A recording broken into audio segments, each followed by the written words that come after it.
Assalamualaikum warahmatullahi wabarakatuh dan selamat sejahtera cikgu ucapkan kepada murid-murid yang cikgu kasih sekalian. Jadi pada hari ini kita akan teruskan pelajaran kita untuk nombor hingga 10,000 dengan menyambung 4 topik terakhir bagi tajuk ini, iaitu yang pertama susun dan bilang nombor, angka lebih atau kurang, bunda dan pola nombor. Okey, jadi cikgu minta semua berikan perhatian yang sepenuhnya sebab hari ini cikgu akan masuk 4 tajuk yang sangat penting yang kebanyakan soalannya akan digunakan dan cikgu akan beri soalan berdasarkan kepada 4 topik ini. Okey. Jadi tanpa membuang masa, mari kita lihat kepada tajuk yang pertama. Susun dan bilang nombor. Apabila kita melihat perkataan susun, bermaksud kita mengambil sesuatu nombor yang berada pada kedudukan yang berbeza, kita susun dia, kita letakkan dia kepada tempat-tempat tertentu untuk menjadi satu bentuk ataupun satu susunan yang tertentu. Okey, jadi untuk kali ini apa yang kita akan susun ialah nombor. Nombor yang kita akan susun akan membentukkan kepada corak-corak yang tertentu lah. Okey.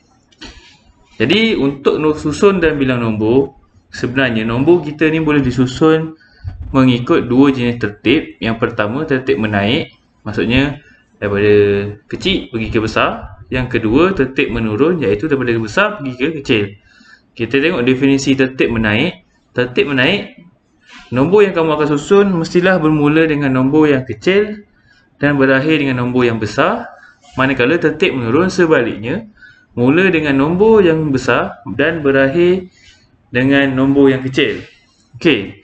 Jadi apa yang besar, apa yang kecil, kita lihat kepada contoh berikut. Okey, contoh. Susun nombor berikut mengikut tertib menaik dan tertib menurun. Okey.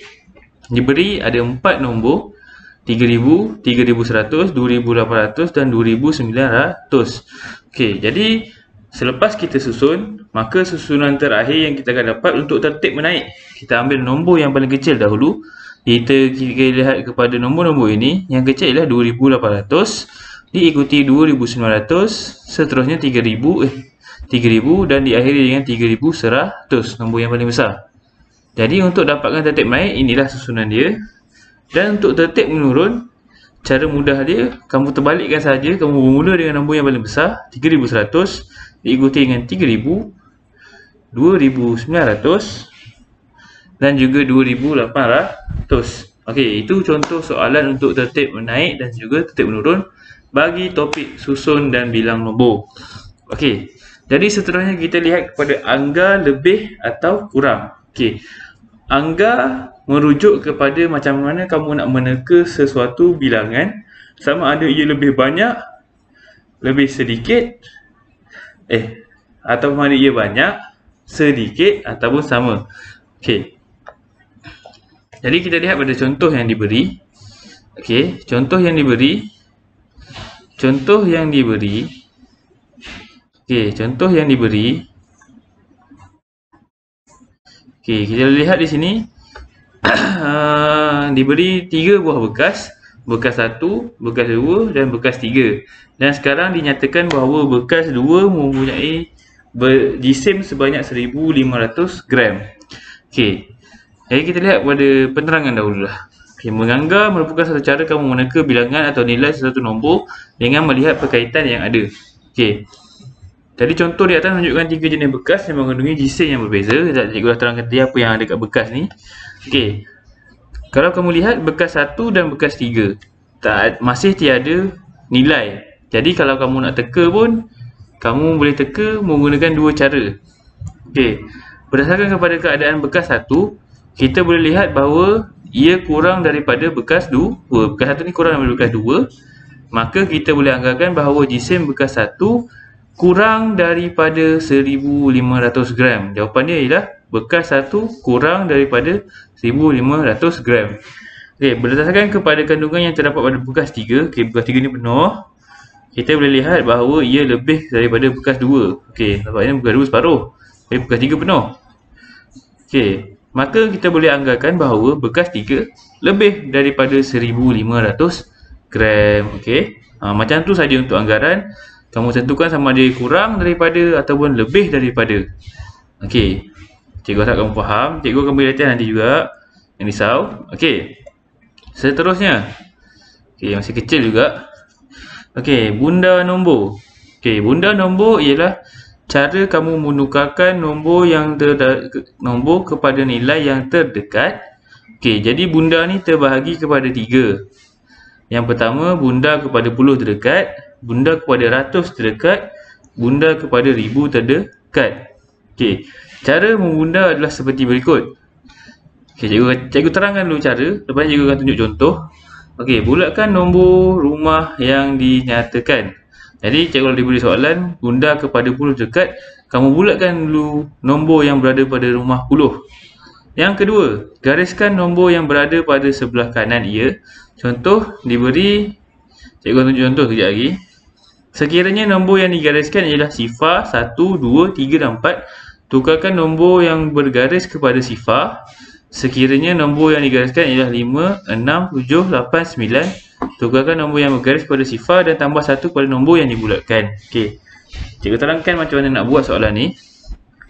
Okey. Jadi, kita lihat contoh pada soalan bunda berikut. Okey, cikgu akan pakai pen. Okey. Jadi, bunda kepada puluh terdekat. Jadi, kita lihat contoh yang pertama, 474. 474, makanya nombor puluh terdekat ialah 70. Okey, kita bulatkan nombor 7 dan kita gariskan nombor sebelah kanan dia. Okey, nombor 4. Okey, jadi kalau kita lihat nombor yang bergaris ni ialah 4 dan 4 berada pada dudukan sifar 1, 2, 3, 4. Maka cara dia ialah kita hanya tukarkan 4 ni kepada sifar. Maka kita akan dapat jawapan dia ialah 470. Okey, bunda kepada ratus terdekat 1289. Perkataan inilah ratus. Okey, makanya kita bulatkan nombor ratus iaitu 200 dan kita gariskan yang berada pada sebelah kanan dia. Okey, angka 8. Dan kita lihat bahawa 8 ini berada pada kumpulan 5, 6, 7, 8 dan 9. Okey, maka kita akan tukarkan 8 ni kepada sifar dan juga tambah 1 kepada 2. Okey, satu lagi cara. Sekiranya pada sebelah kanan nombor yang bergaris ni ada nombor lagi, nombor 9 ni pun akan bertukar menjadi sifar. Maka jawapan dia akan jadi macam ni, 1300. Perhatikan bahawa 9 ini pun sudah bertukar menjadi sifar. Nombor yang berada pada sebelah kanan nombor yang bergaris dan seterusnya lah. Tak kisahlah kamu gariskan nombor yang mana, akan bertukar menjadi sifar juga. Okey, jadi kita tengok lagi satu contoh untuk mudahkan kamu faham. Bunda kepada ribu terdekat. Okey, jadi kita bulatkan nombor ribu. Kita bulatkan nombor ribu, 2745. Kita gariskan nombor 7. 7 berada pada rumah 5, 6, 7, 8, 9. Jadi yang ini akan bertukar menjadi sifar. Yang ini kamu kena tambah 1. Okey, jadi maka dan perhatikan ada lagi 2 nombor di belakang ni pun kamu kena tukar menjadi sifar. Maka jawapan akhir dia ialah 3000. Okey. 3000. Faham Pastikan kalau kamu bulatkan nombornya lebih hafal sekali, bila kamu gunakan semua belakang dia akan jadi sifar juga. Tak kisahlah nombor ni di bawah di kumpulan sifar sampai 4 ataupun sifar 5 sampai 9. Sama juga cara dia. Okey. Seterusnya, pola nombor. Okey, pola merujuk kepada corak yang dipamerkan dalam sebuah set nombor. Okey, jadi untuk pola merujuk kepada corak. Okey, contoh. Kamu dalam kehidupan seharian, kamu nak susun. Okey, kalau kamu beratur di tapak perhimpunan, kamu akan ada corak yang tertentu, betul? Okey, contohlah. Okey, cikgu nak kamu susun berdiri pada rendah pergi ke tinggi. Okey, jadi corak dia ialah menaik sedikit-sedikit sampai yang paling tinggi. Okey, sama juga dengan susun dan nombor. Okey, jadi untuk pola ada 2 jenis pola. Yang pertama ialah pola menaik atau pola tu nombor tu semakin bertambah. Yang kedua ialah pola menurun ataupun nombor tu semakin berkurang. Okey, untuk menentukan pola, kita perlu melihat pada set nombor. Okey. Kita perlu lihat pada set nombor sama ada menaik ataupun berkurang. Okey, jadi kita lihat contoh soalan yang berikut. Okey.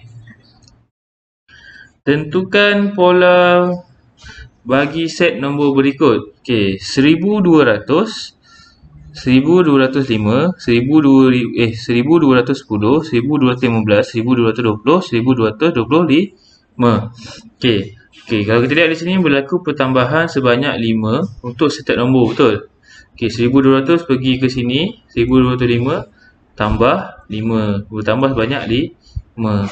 Okey, ini pun sama. Pergi ke sini, kamu tambah sebanyak 5. Okey, ini pergi sini pun tambah sebanyak 5. Ini pergi sini tambah 5. Dan yang terakhir ini pergi ke sini tambah 5. Okey.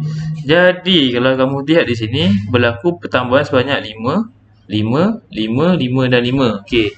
Bermaksud kalau kamu lihat pada corak yang ada di sini, setiap nombor berlaku kenaikan sebanyak 5, 5, 5. Okey. Jadi kita boleh katakan bahawa pola nombor ialah menaik apabila tambah. Okey, bila tambah, okey, tambah sama dengan menaik. Kita tulis besar kat atas. Okey, menaik. Okey. Okey, menaik.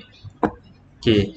Jadi pola nombor ialah menaik 5, 5. Okey, tengok yang ni saja. Ini jawapan kamu. Menaik 5, 5. Nombor, okey, kena tulis nombor ke huruf cikgu? Okey, jadi cikgu minta kamu jawab menggunakan perkataan. Contoh kalau naik 10, 10 pun kamu tulislah 10, 10. Kalau naik 100, 100 kamu tulislah perkataan 100, 100. Okey. Seterusnya 3076, 3070, 3064, 3058, 3052. Okey, kita lihat ni. 3076 pergi ke 3070 berlaku pengurangan sebanyak 6. Ini pun berkurang 6. Okey, 6. Ini pun berkurang 6. Ini pun pergi sini berkurang 6. Jadi berlaku pengurangan sebanyak 6 untuk nombor yang seterusnya. Pola nombor menurun 6, 6. Okey. Jadi kat sini dia dikatakan bahawa kalau dia tolak sama dengan menurun. Okey, menurun. Okey, minta maaf saya cikgu tak cantik sebab cikgu pakai mouse saja. Okey, ini menaik. Ni. Okey, jadi boleh faham ya? Okey. Sedar tak sedar, cikgu rasa sudah habis pelajaran untuk kita pada hari ini. Cikgu akan ada sediakan pelatihan untuk kamu jawab. Cikgu akan beri dalam bentuk PDF. Jadi mana-mana yang boleh print, cikgu minta kamu print lah. Kalau tak boleh, cikgu minta kamu jawab menggunakan, kamu salin sahaja dan pada buku tulis kamu, dan cikgu akan semak dalam buku tulis lah. Okey, sila jawab nanti dan hantar jawapan pada cikgu juga. Okey, jadi cikgu nak ucapkan terima kasih kepada murid-murid yang mengikuti kelas pada hari ini. InsyaAllah kita akan bertemu lagi di kelas yang lain. Cikgu harapkan selepas kamu dah jawab latihan, ada masa free, cikgu minta kamu jawab buku aktiviti untuk tajuk yang pertama nombor hingga 10,000. Kalau ada masa kamu lengkapkan sampai habis tajuk tu. Okey, boleh faham? Okey, kalau tak ada apa-apa, setakat itu saja pelajaran kita pada hari ini. Cikgu ucapkan terima kasih kepada murid-murid yang mengikuti pelajaran kita sampai habis. Semoga bertemu lagi pada minggu hadapan. Assalamualaikum warahmatullahi wabarakatuh dan selamat menjawab latihan yang cikgu beri.